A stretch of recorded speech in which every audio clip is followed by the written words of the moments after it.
Hi guys, welcome back to the episode 2 for the Talking Through It. So today I'm going to be talking about a book which I read recently, and the name was The Psychology of Money. And honestly speaking, that book was good. And I'll clarify one thing. It didn't teach me how to get rich or something like that. But yeah, it just made me realize how emotional I was with my money. Actually, what we always think is like financial decisions are always logical and it should be same for everyone, but they're not. Financial decisions are always personal and it depends on person to person. So if I take an example of it, then two people might view the same opportunity and at the same time, but they can react completely different. It's not because one of them is smarter and other is not.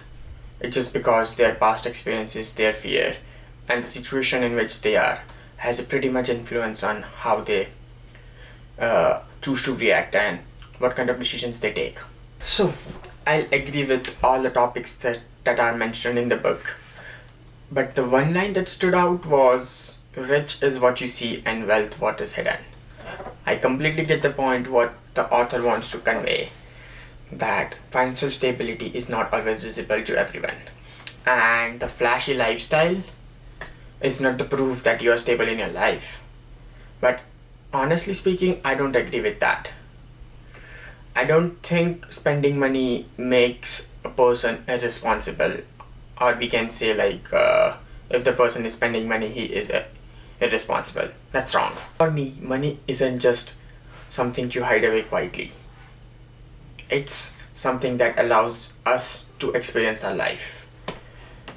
If someone works hard and earns a good money and chooses to spend how they want, like to travel around the world, to have better food, and to live a luxurious lifestyle, it doesn't mean they are irresponsible or careless. It's just the thing is they want to enjoy the life how they want to with their own money. What I think is sometimes we glorify the savings that much that we consider spending money pretty much irresponsible and bad behavior for a human. And that's not right. And I don't think so. Saving and spending, it's that black and white if we compare it. I will be honest about myself. I am an impulsive buyer. I earn and I spend, sometimes really quickly. Uh, if I want to buy something and I can afford it, I will definitely buy it. I don't overthink like what's the price or something like that. I just go and buy it. The most expensive purchase I made till date was the car which I own right now. And you know what? That was my impulsive purchase. I bought it the day I went to do a test drive. Uh, I remember this pretty much because my dad was really angry with me as I did pretty expensive purchase. But you know what, guys? I will get whatever I want regardless the price. But after reading this book, I figured out that I should ask myself few deeper questions like am I buying this because I need it, or like spending feels like a success to me. Sometimes when I work hard and money comes in, spending feels like that my hard work meant something. You know, it feels like kinda validation. At the same time, I have something particular that I strongly believe in now.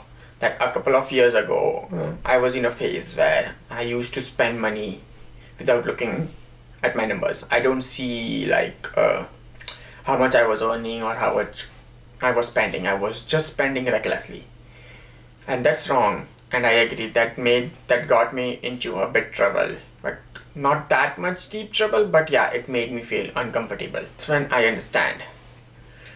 No matter how you view the money, you should always know two things. Number one, how much are you earning? Number two, how much you're spending. If you don't know your numbers, you are not in control and you might get yourself in trouble. I can guarantee that. One rule which I remind myself every time nowadays, that don't spend the money which you don't have. Don't spend the future money because it can get you in serious trouble and pressure. Just spend the money you have. Like whatever you got into your account, just spend that. Don't just think like, yeah, I'm gonna get this much of money, so I can spend this much right now, and once I get that, I'll be good. That's wrong. What's interesting is that my spending still motivates me. If I see my money goes out or I spend something, it motivates me to earn more and grow more. But that only work if I'm cautious about what I'm doing. Without awareness, this cycle can quickly become an earn, spend, stress, and repeat. And that's not growth, it's just the survival. I have started realizing that the rich versus wealth debate isn't about choosing the extreme, it's about balance. You can't just keep saving money and don't spend your life. That's not healthy. And also, you can't just keep spending money without thinking about future. That's not smart either. What this book really changed in me wasn't my bank account. It was how I observed myself.